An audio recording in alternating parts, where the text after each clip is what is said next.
आपण मैंने एमती घरे अंडा आमलेट बनईकि खातु बहुत हेल्दी एंड बहुत स्पंज भाया पूरा नरम छुआ बहुत हेल्दी यहाँ आपण मैंने छुआ को स्नाक्स बनईकि दिंतु बहुत बढ़िया लगे। अंडा आमलेट तो आपण मैंने अलग टाइप बन कि बन थे खाते देखिए बहुत बढ़िया लगे। तो यार बनवा प्रणाली मुझे सहित सेयार करुच्ची। तो पूर्व आप मो चैनल नुआ मो चैनल को सब्सक्राइब कर दिंतु। देखु एमती अंडा आमलेट बनवाई प्रथम तो मुझे 3टी अंडा नहीं गोटे टमाटर धनिया पत्र अल्प गोटे पियाज नहीं मु गोलमरीच पाउडर अल्प हलदी पाउडर अल्प लंका गुंड अल्प नहीं आउ चिकेन मसला अल्प नहीं लुण आपण मैंने देखो गोटे पियाज बड़ पियाज को काटिक छोट छोट कर रखीदे धनिया पत्र काटिदे गोटे टमाटर का मुझे काटिक रखीदे आपण मैंने देखिपे।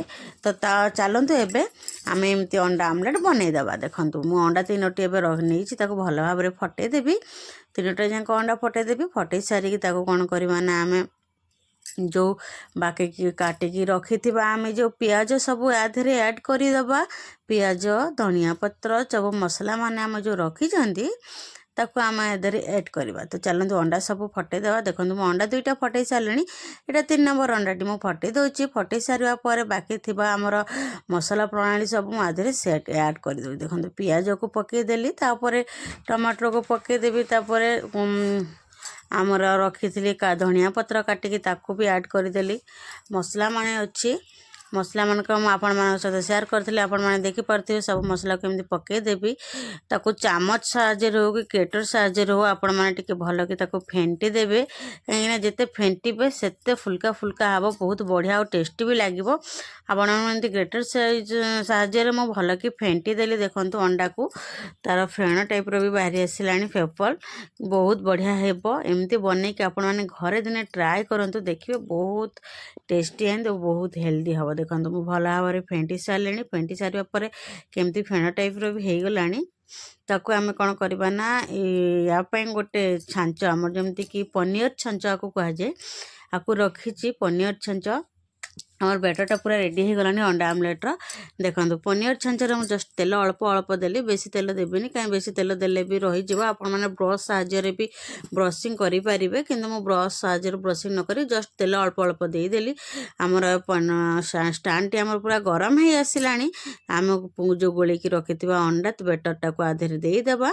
देखो सबुथ एमती अल्प अल्प अल्प अल्प करके देवे बेसी देवेनि कहीं बेसी देले फुल्का है बाहर को बाहरी आसो भल देखाजी भल लगे अवश्य कि भल देखाजी।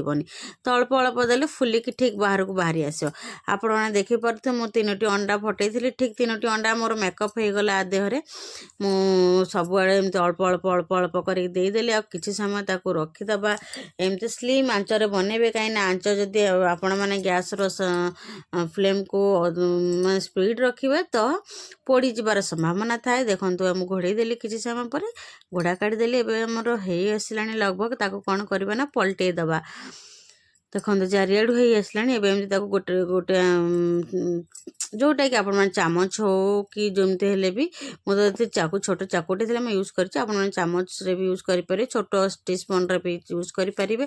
देखो सब एमती पलटई देली पलटई दे सारा पर पूरा केमती फुल्का फुल्का फुल्का फुल्का है ना देखिपे पूरा फुल्का फुल्का है।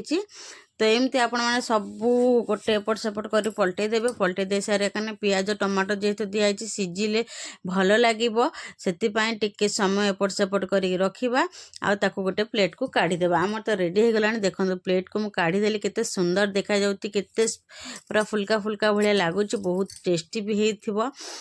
तो आपण मैंने घरे निश्चित ट्राए करूँ आ केमती लगुच कमेंट माध्यम मत जनइबे। मो चैनल जदि आपण मैंने नुआ थे मो चैनल को सब्सक्राइब करदेवे आपण मान सांग मान सहित सेयार करेंगे आपण मान रिलेटिव मान सहित सेयार करेंगे। आ देखो केमती सुंदर हो गला पूरा सॉफ्ट सॉफ्ट पंजी पंजी भाया केते सुंदर देखा जाउची खाइबा सेते नरम भी होइची हाथ रे धरिला पूरा नरम हो जाउची पूरा सॉफ्ट अच्छी तुला परी। आपण माने एमती घरे बनईकि छोट छुआ मान को दियंतु स्नैक्स रे बहुत हेल्दी आ बहुत बढ़िया भी लगे। तो सांग माने आज रे वीडियो आपण मन केमती लागला कमेंट माध्यम मत जनइबे। मो चैनल नुआ थे मो चैनल को सब्सक्राइब करदेवे ऑल नोटिफिकेशन प्रेस करने जमा भूलिबेनि आपण मान सांग मान सहित शेयर करने जमा भूलिबेनि। तो आज विदाय दियंतु देखा नेक्स्ट टाइम नेक्स्ट वीडियो रे तेबे पर्यंत नमस्कार ଜୟ ଜଗନ୍ନାଥ।